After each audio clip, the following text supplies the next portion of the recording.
Doing well. So guys, आज मेरे पास ये कार जो कि है 2021 की टोयोटा ग्लांजा, ये top end V automatic variant है। आज का वीडियो थोड़ा अलग होने वाला है, इसका रिव्यू मैंने ऑलरेडी आपको दे दिया है, उस वीडियो का लिंक आपको यहाँ पे देखने के लिए मिल जाएगा।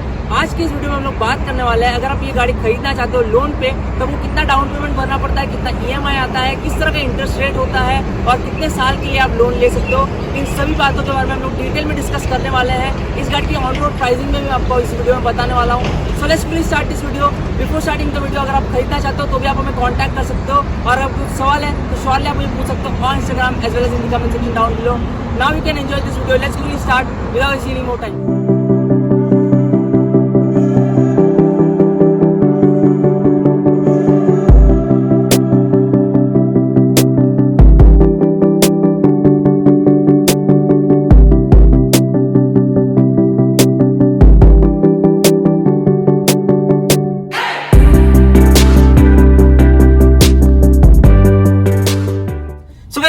इनसाइड द कार, ये है 2021 की टोयोटा ग्लांजा, ये top end V automatic variant है। यहाँ पे कुछ इस तरह का डैशबोर्ड और इंटीरियर आपको देखने के लिए मिल जाएगा। इस गाड़ी का फुल रिव्यू ऑलरेडी मैंने आपको दिया है, उसका वीडियो का लिंक जो है आपको डिस्क्रिप्शन बॉक्स में मिल जाएगा। अब बात करते हैं about the pricing of the car, और उसके बाद में मैं आपको बताऊंगा कि कितना आपको EMI पे करना पड़ेगा, कितना डाउन पेमेंट आएगा, क्या इंटरेस्ट रेट रहेगा, ये सारी चीजों के बारे में डिटेल में बात करेंगे।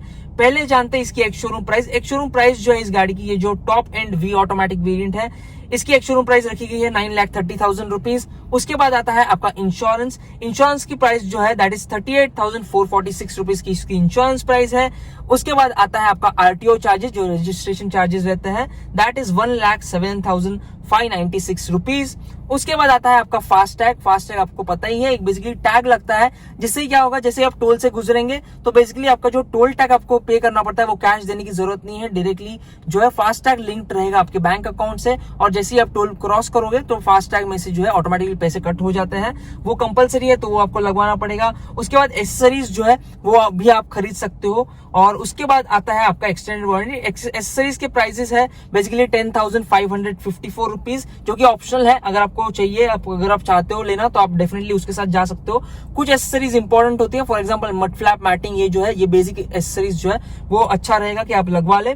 उसके बाद आती है एक्सटेंडेड वारंटी। ये मैं हमेशा आपको सजेस्ट करूंगा लेने के लिए। गाड़ी के साथ स्टैंडर्ड वारंटी तो आती है, लेकिन एक्सटेंडेड वारंटी जैसे ही आप लेते हो तो लॉन्ग टर्म में डेफिनेटली ये काफी बेनिफिशियल हो जाता है।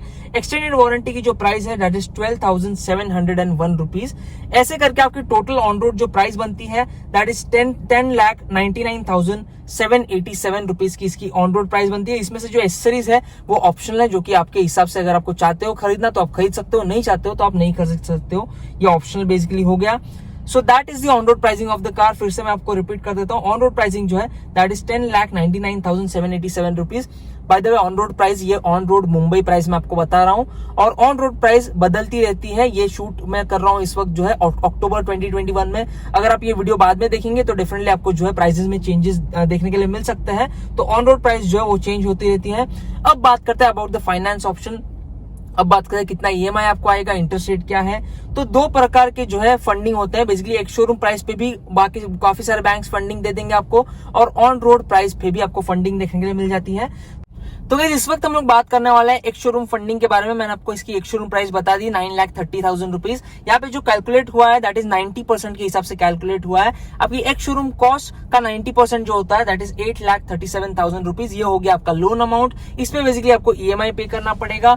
ऑन रोड प्राइस मैंने आपको बता दिया था, इसकी ऑन रोड प्राइस जो थी दैट इज 10,99,787 रुपीज माइनस आपका लोन अमाउंट जो कि बनता है, वो आपका बेसिकली डाउन पेमेंट आपको पे करना पड़ेगा। डाउन पेमेंट अप्रोक्सीमेटली आपको आ जाएगा 2,63,000 रुपीज के अप्रोक्स आपको जो है इसका डाउन पेमेंट आ जाएगा। अब बात करते हैं इंटरेस्ट रेट की। तो यहाँ पे कैलकुलेट किया गया है 8.5 के हिसाब से, लेकिन अगर आपका सिविल स्कोर बहुत ही अच्छा है तो आपको 7.5 या 8 के हिसाब से भी काफी सारे बैंक्स जो है वो लोन दे देंगे। तो यहाँ पे 8.5 के हिसाब से कैलकुलेट किया गया है, और टेन्योर जो रखा गया है वो 5 इयर्स रखा गया है, यानी कि 5 साल के लिए ये EMI कैलकुलेट हुआ है। आप बेसिकली आपको ऑप्शन मिलता है 3 इयर्स का भी ऑप्शन मिलता है, 7 इयर्स का भी आपको ऑप्शन देखने के लिए मिल जाएगा। इस वक्त मैं आपको बताने वाला हूँ 5 साल के हिसाब से। तो जो इसका EMI बैठता है दैट इज 17,175 रुपीज के आसपास का आपको EMI बैठ जाएगा। और stamp duty charges approximately 8,000 rupees होता है, जो कि 7,800 रुपीज वो डायरेक्टली आपको जो है बैंक को पे करना पड़ेगा। सो गाइस आई थिंक मैं सारी चीजें कवर कर ली है। मैंने आपको बता दिया कि डाउन पेमेंट जो है आपको अप्रोक्सीमेटली 2,63,000 रुपीज आ जाएगा। आपको जो EMI है वो 17,000 रुपीज के आसपास आ जाएगा अगर आप 8.5 के हिसाब से इंटरेस्ट रेट के हिसाब से कैलकुलेट करें तो। सो गाइस ये एक अप्रोक्सीमेट मैंने आपको जो है सारी चीजें बताई है, एक आइडिया देने के लिए आपको मैंने बताया कि किस तरह का आपको डाउन पेमेंट भरना पड़ेगा इस गाड़ी पे, किस तरह का आपका EMI आ जाएगा। लेकिन मैंने जैसे कि आपको बताया ऑन रोड और एक शोरूम दोनों पे ही फंडिंग होती है, तो अगर आपका ऑन रोड पे फंडिंग होता है तो हो सकता है कि आपका डाउन पेमेंट कम हो जाए। एट द सेम टाइम अगर आपका एक शोरूम पे होता है और कम फंडिंग होती है तो हो सकता है कि आपका डाउन पेमेंट जो है वो बढ़ जाएगा। ये सारी चीजें बेस करती है आपके सिविल स्कोर पे, आपके फाइनेंस रिकॉर्ड पे।